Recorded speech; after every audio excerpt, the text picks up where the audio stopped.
ہم باہر اچھے ہوتے ہیں، گھر میں اچھے کیوں نہیں ہوتے؟ مجھے ایک دوست کہتا جی میرا فیصلہ میرے بہنوں ہی کریں گے، بڑی ہمشیرہ کریں گی۔ میں نے کہا آپ کے منہ میں دودھ کے دانت ہے؟ آپ فیڈر پیتے ہو یار؟ کمرے کی آواز کیوں باہر نکالتے ہیں یار؟ میرے نبی فرماتے اگر تمہیں عورت کی کچھ باتیں اچھی نہیں لگتی، کچھ اچھی ہیں، وہ دیکھ کے درگزر کر دیا کرو۔ میں نے ایک بزرگ کو پڑھا، ان کی بیوی چرب زبان تھی، کسی نے کہا اسے جان کیوں نہیں چھڑا لیتے؟ کہا ایک خوبی ہے اس میں، خامی نہیں، ایک خوبی۔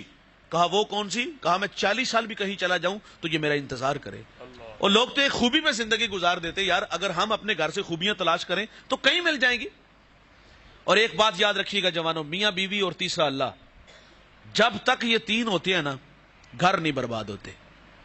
ہماری زندگی میں جب بھی کوئی چوتھا بندہ آیا تو گھر برباد ہوئے۔ ہم فیصلہ کرنے کی طاقت ہی نہیں رکھتے، چھوٹی سی بات باہر آ کے مانو سنا ہڑی، باہر آ کے وڈی بہن نو سنا ہڑی۔ یار وہ اپنی جگہ پہ رشتے، میاں بیوی کا رشتہ کو مذاق ہے یار؟ جب چاہا کٹہرے میں کھڑا کر کے ذلیل کر کے اس کو 6 ماہ لگوائے اور کہا پھر آؤ تو پھر ذلیل کر کے نکال دیے، یہ کوئی اچھی بات ہے؟ میں نے طلحہ بن عبید اللہ رضی اللہ تعالیٰ عنہ کی زوجہ کا بیان پڑھا، دل کو چھو گیا۔ آپ فرماتی میرے شوہر میں 6 خوبیاں جو مجھے متاثر کر گئی۔ یہ شوہر میں 6 خوبیاں ہوں تو گھر خوبصورت لگتا ہے، اور یہ 6 خوبیاں ساتھ لے کے جائیے گا، گفتگو سمیٹتا ہوں میں۔ فرماتی میرے شوہر کی اچھی عادت، یہ آتے گھر ہے تو مسکراتے ہوئے آتے ہیں، جب یہ گھر سے جاتے ہیں تو مسکراتے ہوئے جاتے ہیں، آتے بھی مسکراتے جاتے بھی مسکراتے۔ میں نے عرض کیا ہم باہر اچھے ہوتے ہیں، گھر اچھے نہیں ہوتے۔ تیسری اچھی عادت فرماتی ہے یہ خرچ دینے میں بخل نہیں کرتے۔ میاں بیوی کا جو رشتہ ہوتا ہے یہ بڑا بے تکلف ہوتا ہے، بیوی شوہر سے خرچ مانگنے میں جھجک محسوس نہیں کرتی، اور شوہر نے اپنی حیثیت کے مطابق دینا ہے۔ نان و نفقہ شوہر کے کندھوں پہ ہے، ناراض نہ ہوئیے گا، یہ ڈیوٹی جب آپ کسی اور کے کندھوں پہ ڈالو گے، عورتیں تو گھر میں جگڑتی چھوٹی چھوٹی باتوں پہ، تو اس میں دیواریں کھڑی ہوتی ہیں، نفرت بڑھتی ہے۔ کوئی بے ادبی، کوئی گستاخی نہیں ہے جس کو ہم نے گستاخی کا نام دیا ہے۔ جس کا جو حق ہے، جو جس کا احترام ہے، اس کو اس کی جگہ پہ رکھو۔ چوتھی اچھی عادت آپ فرماتی کبھی خرچ مانگنے کی ضرورت بھی نہیں پڑی۔ اور پانچویں اچھی عادت آپ فرماتی میرا شوہر، میں ان کا کوئی کام کر دیتی ہوں تو یہ شکریہ بھی ادا کرتے ہیں۔ انسانی فطرت ہے، وہ حوصلہ افزائی کا محتاج ہوتا ہے۔ وہ ایک پیر صاحب مرید کے گھر گئے، کھانا اچھا تھا، کہا ذرا اپنی بیوی کو بلاؤ، کہا بیٹا آپ نے کھانا اچھا بنایا، تو وہ رونے لگی۔ حضرت کہتے ہیں کہ آپ نے تو مجھے شرمندہ کر دیا، میں تو تعریف کر رہا ہوں۔ کہا آپ کی بات پہ رونا نہیں آیا، اس درویش پہ آیا، یہ جو آپ کا ملنگ ہے نا، مرید ہے، اس پہ رونا آیا ہے۔ اس کے نکاح میں مجھے 30 سال ہو گئے، اس نے کبھی نہیں کہا تو نے کھانا بڑا اچھا بنایا۔ انسانی فطرت ہے، وہ حوصلہ افزائی چاہتا ہے۔ میرے نبی گھر تشریف لائے، اہل خانہ سے کہا کھانے کو کچھ ہے؟ عرض کیا کہ حضور سرکہ اور روٹی ہے۔ میرے نبی سرکے سے روٹی کھا کے کیا فرماتے؟ واہ واہ، سرکہ تو بڑا ہی اچھا سالن ہوتا ہے۔ ہمارے گھر میں 3 گھنٹے لگ کے کھانا بنتا ہے، کبھی کبھی ہوتا ہے بھائی کھانے میں نمک مرچ کا مسئلہ، تو تیور دیکھنے والے پہلے تو برتن اٹھاتے ہیں، دیوار سے مارتے ہیں اور گالیاں دیتے ہیں، اور پھر کہتے ہیں کہ تیری ماں نے تینوں کھانا بنانا نہیں سکھایا۔ معذرت سے بھائی، ہمیں کسی نے بولنا بھی نہیں سکھایا، یہ کوئی رویے ہے؟ چھٹی عادت، اچھی عادت، بہت بڑی عادت، اگر اس ایک بات پہ عمل کر لیا جائے تو طلاق کی ریشو کم ہو جائے۔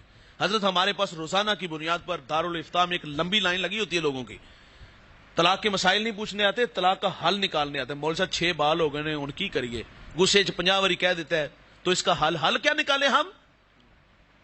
صرف ایک بات پہ عمل کر لیا جائے۔ آپ فرماتی میرے شوہر کی اچھی عادت یہ ہے، اگر کسی بات پہ تکرار ہو جائے، ناراضگی ہو جائے، تو یہ مجھے بہت جلد معاف کر دیتے ہیں۔ اور ہم کیا کہتے ہیں 6 مہینے لوا یدی عقل ٹکانے آئے، یہ 6 ماہ کو ہماری بہن بیٹی کے لگوائے ہمیں اچھا لگے گا؟ اور 6 ماہ کیوں لگواتے؟ کھانا نہیں ملے گا، رہنے کو گھر نہیں ملے گا، سب کچھ ہوتا ہے، ہمارے گھروں سے اچھا کھاتی ہیں، نازوں سے پلی ہوتی ہیں، یہاں آ کے نوالے گنے جاتے ہیں۔ یہ 6 ماہ لگوانے کا فلسفہ میں اور آپ اچھی طرح جانتے ہیں۔ شریکہ برادری جس کو ہم کہتے ہیں، لوگ تو چسکے لیتے ہیں، وہ کہتے ہیں کہ ہلے تک گئی کیوں نہیں، خیر نہ لائیے۔ پھر وہی بات جو میں نے عرض کی کہ 2 بہنیں گھر میں بیٹھی ہیں، بوڑھے پھر مجبوراً جا کر کے معذرت کرتے ہیں، اور پھر رونت برا لہجہ ہوتا ہے کہ ہون بندے دی پتر بنے گی۔ کیا یار آپ ہم نے سمجھا، وہ تو بیچاری ماں باپ کی عزت لے کے بیٹھی ہوئی ہے، ورنہ تو جس طرح کے یہ لوگ ہم معاشرے میں دیکھیں، ان کے ساتھ تو ایک لمحہ بھی نہ گزارا جائے، لیکن ماں باپ کی عزت لے کے ساری زندگی گزار دیتی ہے، دکھ سہ سہ کی قبروں میں چلی جاتی ہے۔ رشتوں کی عزت کرنا، رشتوں کو قدر دینا ہمیں سیکھنا ہوگا بھائی۔ فرمایا کسی کو شرمندہ نہ کرنا۔ آخری بات گفتگو سمیٹتے ہیں، اور یہ بات اتنی بڑی ہے، اگر اس کو ہم قبول فرما لیں، دل میں اتر جائے، تو بڑے راستے ملیں۔ میرے نبی کی اقتداء میں صحابہ نماز کے لیے کھڑے ہیں، جماعت کا ٹائم، ایک صحابی کی ہوا خارج ہوئی، وہ اٹھ کے وضو خانے جانے لگے، اٹھتے تو نمایاں ہوتے تو شرمندہ ہوتے، ابھی اٹھنا ہی چاہ رہے تھے کہ حضرت عبداللہ ابن عباس رضی اللہ تعالیٰ عنہ عرض کرتے آقا اگر اجازت ہو تو ہم سب جا کے وضو بنائیں. اب کیا خبر کہ کس کی ہوا خارجی شرمندہ ہی نہیں ہونے دیا. سارا دن کی وہ پٹاری جو ہم نے بند کی ہوتی ہے بیٹے کے آنے پہ کھولنی ہوتی یا شوہر کے آنے پہ کھولنی ہوتی, کبھی ہم اس کو ویسے ہی جانے دیں یار, کوئی بات نہیں, ہو جاتا ہے گھر میں چھوٹے چھوٹے معاملے ہو جاتے ہیں. تو درگزر کا پہلو غالب رکھیں, ایک دوسرے کو عزت دینے والا ماحول بنائیں. دعا گو ہوں اللہ اس مادر علمی کو دن دگنی رات چگنی ترقی عطا فرمائے. یہاں پڑھنے والے تلامذہ, پڑھانے والے اساتذہ, اللہ ان کی محنت جستجو کاوش اپنی بارگاہ میں قبول فرمائے. میں لیٹ ہو رہا ہوں, آگے پہنچنا میں نے 12:30 بجے, 12:30 ادھر ہی ہو گیا. یہ آپ مجھے رخصت دے دیں, پھر میں نے رائل آرچر پہنچنا ہے, وہ بھی دن کا ظہر کی فوری بات ہے. آپ حضرت سے آپ دے دیں اجازت. اللہم صلی علی سیدنا و مولانا محمد و آلہ و صحبہ وسلم. اے اللہ جو کہا سنا ہم سب کو عمل کی توفیق عطا فرما, سب کو دارین کی سعادتوں سے مالا مال فرما, قدم قدم پر حسنات عطا فرما. اللہ زندگی شان کی, موت ایمان کی عطا فرما. سب کی جولیاں رحمت و رضوان سے بھرپور فرما. اے میرے مالک اس دارالعلوم کو دن دگنی رات چگنی ترقی عطا فرما. اس ادارے کے ساتھ جو لوگ تعاون کرتے ہیں, محبت کرتے ہیں, اللہ ان کا تعاون, ان کا پیار اپنی بارگاہ میں قبول فرما. ان کے رزق میں, عمر میں, مال جان میں برکت عطا فرما. صلی اللہ تعالیٰ علیہ وسلم.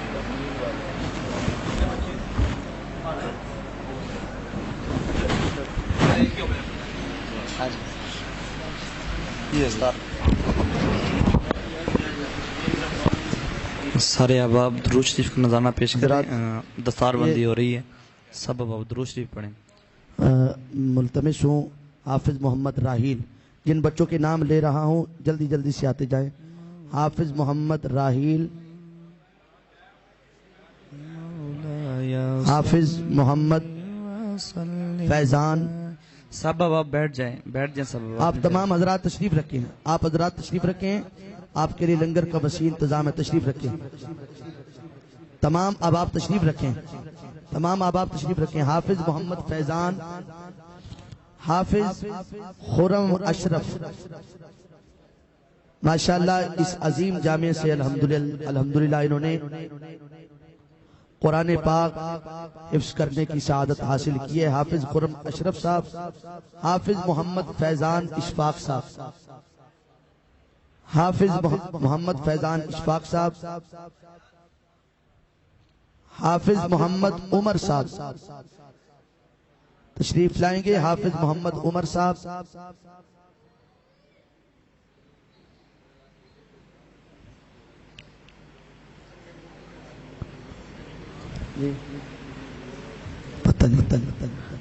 حافظ محمد طیب, حافظ محمد طیب صاحب,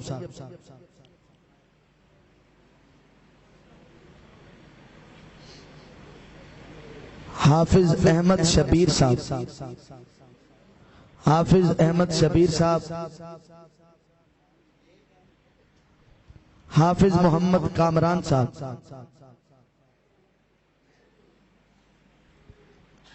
حافظ محمد کامران صاحب. حضور قبلہ پیر سید لطفی صاحب سے ملتمس ہوں آپ بھی آگے تشریف لائیں دستار کے لیے, بچوں کی دستار بندی فرمائیں. محترم جناب حافظ محمد مزمل صاحب, حافظ محمد مزمل صاحب,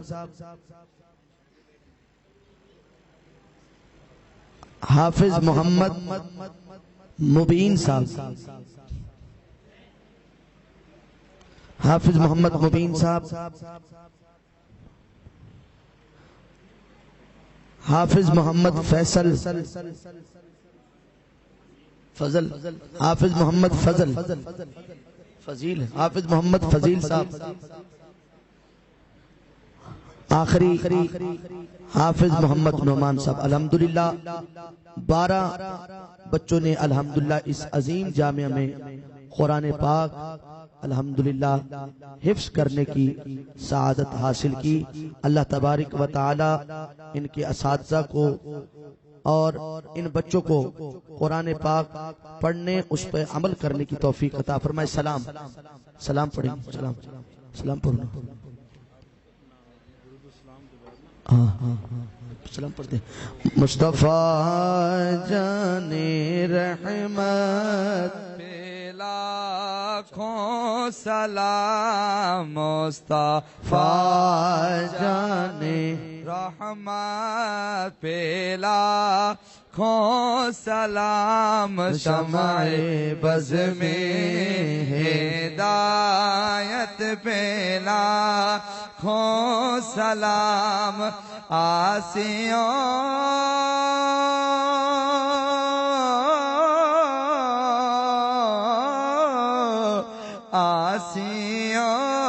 تھام لو دامن مصطفیٰ آسیوں تھام لو دامن مصطفیٰ پھر پڑھو رب کی رحمت پھیلا اور جن کو دھوکے